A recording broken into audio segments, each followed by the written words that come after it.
യോഹന്നാൻ എഴുതിയ 1 ലേഖനം അധ്യായം 1.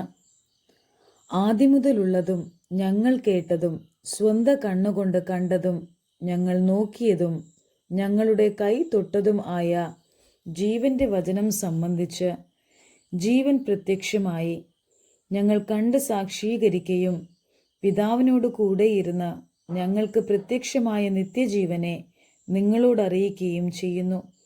ഞങ്ങൾ കണ്ടും കേട്ടുമുള്ളത് നിങ്ങൾക്ക് ഞങ്ങളോട് കൂട്ടായ്മ ഉണ്ടാകേണ്ടതിന് നിങ്ങളോടും അറിയിക്കുന്നു. ഞങ്ങളുടെ കൂട്ടായ്മയോ പിതാവിനോടും അവൻ്റെ പുത്രനായ യേശുക്രിസ്തുവിനോടും ആകുന്നു. നമ്മുടെ സന്തോഷം പൂർണ്ണമാകുവാൻ ഞങ്ങൾ ഇത് നിങ്ങൾക്കെഴുതുന്നു. ദൈവം വെളിച്ചം ആകുന്നു, അവനിൽ ഇരുട്ട് ഒട്ടും ഇല്ല എന്നുള്ളത് ഞങ്ങൾ അവനോട് കേട്ട് നിങ്ങളോടറിയിക്കുന്ന ദൂതാകുന്നു. അവനോട് കൂട്ടായ്മ ഉണ്ട് എന്ന് പറയുകയും ഇരുട്ടിൽ നടക്കുകയും ചെയ്താൽ നാം ഭോഷ്കു പറയുന്നു, സത്യം പ്രവർത്തിക്കുന്നതുമില്ല. അവൻ വെളിച്ചത്തിൽ ഇരിക്കുന്നത് പോലെ നാം വെളിച്ചത്തിൽ നടക്കുന്നു എങ്കിൽ നമുക്ക് തമ്മിൽ കൂട്ടായ്മയുണ്ട്. അവൻ്റെ പുത്രനായ യേശുവിൻ്റെ രക്തം സകല പാപവും പോക്കി നമ്മെ ശുദ്ധീകരിക്കുന്നു. നമുക്ക് പാപം ഇല്ല എന്ന് നാം പറയുന്നുവെങ്കിൽ നമ്മെ തന്നെ വഞ്ചിക്കുന്നു. സത്യം നമ്മിൽ ഇല്ലാതെയായി നമ്മുടെ പാപങ്ങളെ ഏറ്റുപറയുന്നുവെങ്കിൽ അവൻ നമ്മോട് പാപങ്ങളെ ക്ഷമിച്ച് സകല അനീതിയും പോക്കി നമ്മെ ശുദ്ധീകരിപ്പാൻ തക്കവണ്ണം വിശ്വസ്തനും നീതിമാനും ആകുന്നു. നാം പാപം ചെയ്തിട്ടില്ല എന്ന് പറയുന്നുവെങ്കിൽ അവനെ അസത്യവാദിയാക്കുന്നു, അവൻ്റെ വചനം നമ്മിൽ ഇല്ലാതെയായി. അധ്യായം 2. എൻ്റെ കുഞ്ഞുങ്ങളെ, നിങ്ങൾ പാപം ചെയ്യാതിരിപ്പാൻ ഞാൻ ഇത് നിങ്ങൾക്കെഴുതുന്നു. ഒരുത്തൻ പാപം ചെയ്തു എങ്കിലോ നീതിമാനായ യേശുക്രിസ്തു എന്ന കാര്യസ്ഥൻ നമുക്ക് പിതാവിൻ്റെ അടുക്കൽ ഉണ്ട്.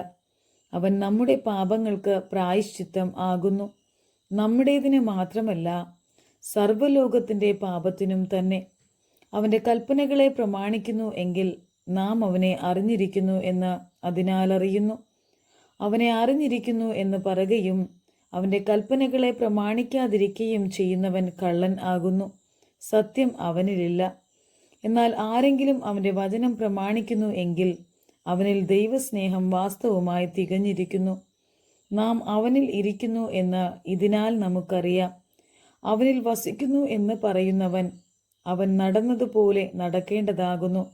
പ്രിയമുള്ളവരെ, പുതിയൊരു കൽപ്പനയല്ല, ആദിമുതൽ നിങ്ങൾക്കുള്ള പഴയ കൽപ്പനയത്രേ ഞാൻ നിങ്ങൾക്ക് എഴുതുന്നത്. ആ പഴയ കൽപ്പന നിങ്ങൾ കേട്ട വചനം തന്നെ. പുതിയൊരു കൽപ്പന ഞാൻ നിങ്ങൾക്ക് എഴുതുന്നു എന്ന് പറയാം. അത് അവനിലും നിങ്ങളിലും സത്യമായിരിക്കുന്നു. ഇരുട്ട് നീങ്ങിപ്പോകുന്നു, സത്യവെളിച്ചം ഇതാ പ്രകാശിക്കുന്നു. വെളിച്ചത്തിൽ ഇരിക്കുന്നു എന്ന് പറയുകയും സഹോദരനെ പകയ്ക്കുകയും ചെയ്യുന്നവൻ ഇന്നയോളം ഇരുട്ടിൽ ഇരിക്കുന്നു. സഹോദരനെ സ്നേഹിക്കുന്നവൻ വെളിച്ചത്തിൽ വസിക്കുന്നു, ഇടർച്ചയ്ക്ക് അവനിൽ കാരണമില്ല. സഹോദരനെ പകയ്ക്കുന്നവനോ ഇരുട്ടിൽ ഇരിക്കുന്നു, ഇരുട്ടിൽ നടക്കുകയും ചെയ്യുന്നു. ഇരുട്ട് അവൻ്റെ കണ്ണ് കുരുടാക്കുകയാൽ എവിടേക്ക് പോകുന്നുവെന്ന് അവൻ അറിയുന്നില്ല. കുഞ്ഞുങ്ങളെ, നിങ്ങൾക്ക് അവൻ്റെ നാമം നിമിത്തം പാപങ്ങൾ മോചിച്ചിരിക്കയാൽ ഞാൻ നിങ്ങൾക്ക് എഴുതുന്നു.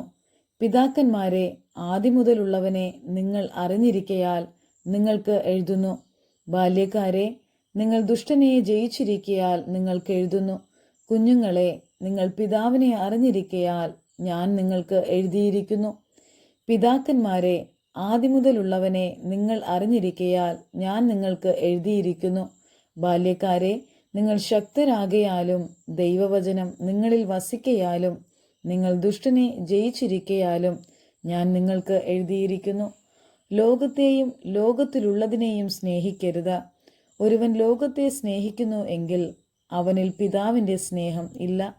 ജഡമോഹം, കൺമോഹം, ജീവനത്തിൻ്റെ പ്രതാപം, ഇങ്ങനെ ലോകത്തിലുള്ളതെല്ലാം പിതാവിൽ നിന്നല്ല ലോകത്തിൽ നിന്നത്രേ ആകുന്നു. ലോകവും അതിൻ്റെ മോഹവും ഒഴിഞ്ഞു പോകുന്നു, ദൈവേഷ്ടം ചെയ്യുന്നവനോ എന്നേക്കും ഇരിക്കുന്നു. കുഞ്ഞുങ്ങളെ, ഇത് അന്ത്യനാഴികയാകുന്നു. എതിർക്രിസ്തു വരുന്നു എന്ന് നിങ്ങൾ കേട്ടിട്ടുണ്ടല്ലോ. ഇപ്പോൾ അനേകം എതിർക്രിസ്തുക്കൾ എഴുന്നേറ്റിരിക്കയാൽ അന്ത്യനാഴികയാകുന്നു എന്ന് നമുക്കറിയാം. അവർ നമ്മുടെ ഇടയിൽ നിന്ന് പുറപ്പെട്ടു എങ്കിലും നമുക്കുള്ളവർ ആയിരുന്നില്ല. അവർ നമുക്കുള്ളവർ ആയിരുന്നു എങ്കിൽ നമ്മോടുകൂടെ പാർക്കുമായിരുന്നു. എന്നാൽ എല്ലാവരും നമുക്കുള്ളവരല്ല എന്ന് പ്രസിദ്ധമാകേണ്ടതല്ലോ. നിങ്ങളോ പരിശുദ്ധനാൽ അഭിഷേകം പ്രാപിച്ച് സകലവും അറിയുന്നു. നിങ്ങൾ സത്യം അറിയായ്ക കൊണ്ടല്ല, നിങ്ങൾ അത് അറികയാലും ഭോഷ്കൊന്നും സത്യത്തിൽ നിന്ന് വരായികയാലും അത്രേ ഞാൻ നിങ്ങൾക്ക് എഴുതിയിരിക്കുന്നത്. യേശുവിനെ ക്രിസ്തുവല്ല എന്ന് നിഷേധിക്കുന്നവൻ അല്ലാതെ കള്ളൻ ആറാകുന്നു. പിതാവിനെയും പുത്രനെയും നിഷേധിക്കുന്നവൻ തന്നെ എതിർ ക്രിസ്തുവാകുന്നു. പുത്രനെ നിഷേധിക്കുന്നവന് പിതാവുമില്ല, പുത്രനെ സ്വീകരിക്കുന്നവന് പിതാവും ഉണ്ട്. നിങ്ങൾ ആദ്യം മുതൽ കേട്ടത് നിങ്ങളിൽ വസിക്കട്ടെ. ആദ്യം മുതൽ കേട്ടത് നിങ്ങളിൽ വസിക്കുന്നു എങ്കിൽ നിങ്ങൾ പുത്രനിലും പിതാവിലും വസിക്കും. ഇതാകുന്നു അവൻ നമുക്ക് തന്ന വാഗ്ദത്തം, നിത്യജീവൻ തന്നെ.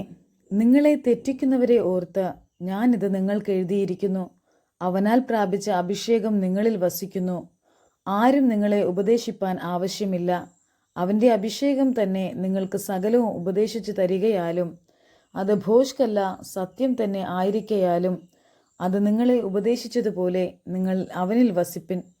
ഇനിയും കുഞ്ഞുങ്ങളെ, അവൻ പ്രത്യക്ഷനാകുമ്പോൾ നാം അവൻ്റെ സന്നിധിയിൽ ലജ്ജിച്ചു പോകാതെ അവൻ്റെ പ്രത്യക്ഷതയിൽ നമുക്ക് ധൈര്യം ഉണ്ടാകേണ്ടതിന് അവനിൽ വസിപ്പിൻ.